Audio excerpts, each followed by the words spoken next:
That collective sigh you heard on Friday afternoon, that was the sound of disappointment from the millions of tennis fans that were hoping to see a calendar Grand Slam winner for the first time since 1988. When Serena Williams lost on Friday, we were all denied a shot at witnessing history. But what few of us realized is that we were witnessing history on Friday. You see, history doesn't just come in the form of Grand Slams and Triple Crowns like we've seen in horse racing. It comes in the improbable.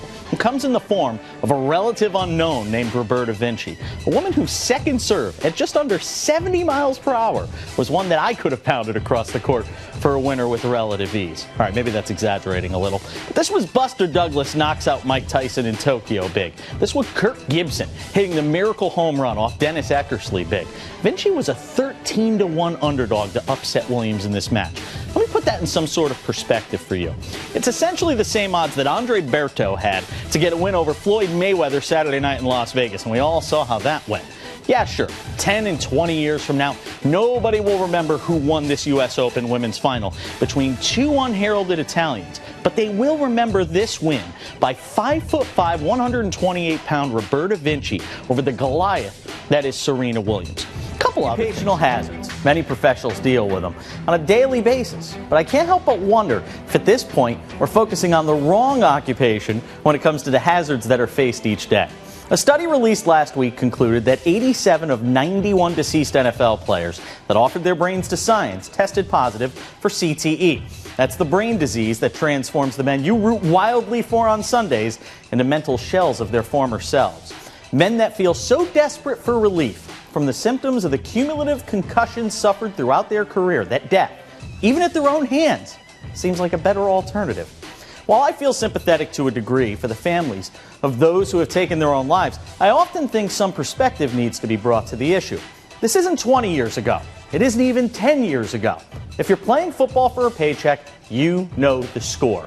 You know the risks. My sympathy quotient has waned a great deal as a result. Every day seems to bring a new story in the football concussion problem that hounds not just the NFL, but the sport of American football in general.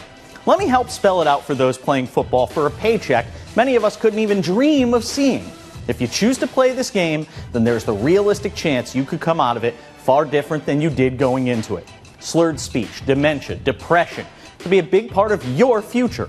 If it's a gamble, as a professional football player, you choose to take for however long you decide to play the game.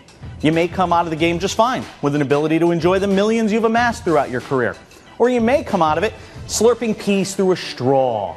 But it's now a conscious choice more than ever before. If you're a NASCAR driver and you choose to drive close to 200 miles per hour alongside vehicles driving the same speeds around a sloped oval track, you could wind up dead. You know the risks hopping into that car every week. No amount of safety in the NFL or NASCAR is going to take those risks away. You want to play? You could pay.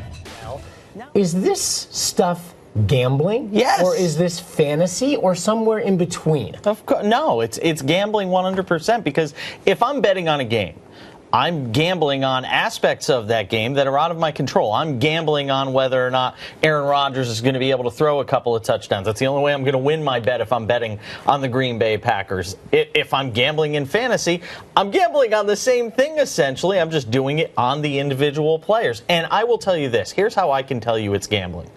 The rush that you get from it is very similar to the rush you get from gambling on sports. And I can say that from experience as somebody who's gambled from time to time, that it is the same sort of rush, the same sort of feeling, that same sort of anxiety that you get from gambling on sports, you get gambling on fantasy. The distinction But wait a second.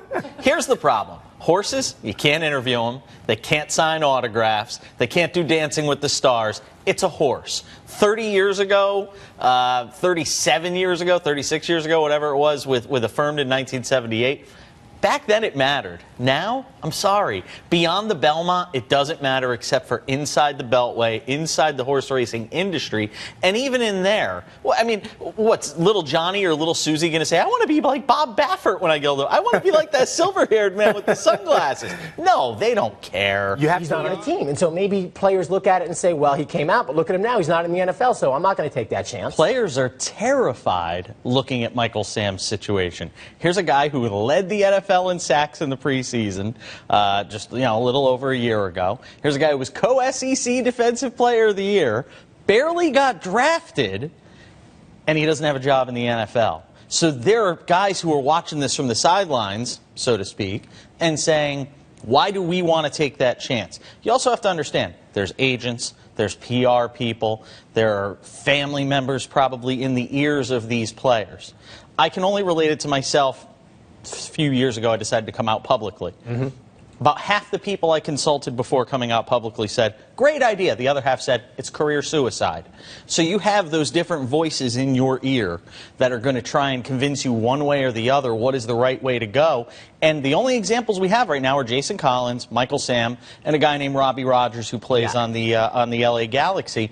And aside from that, you don't have a lot of examples out there. So yesterday, is it reasonable to believe at this point then that Tom Brady, the poster boy for the NFL himself, is behind all of this? Yes. Look, you're talking about the Derek Jeter of the NFL. Yes. Especially in Boston and in sports circles in Boston. It's absolutely feasible to believe that Tom Brady absolutely spearheaded this.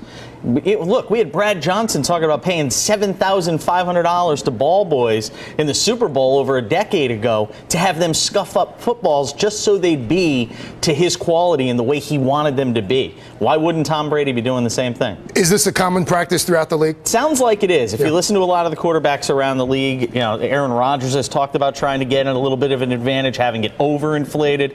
Quarterbacks are very particular in how they like these footballs. We've got two balls.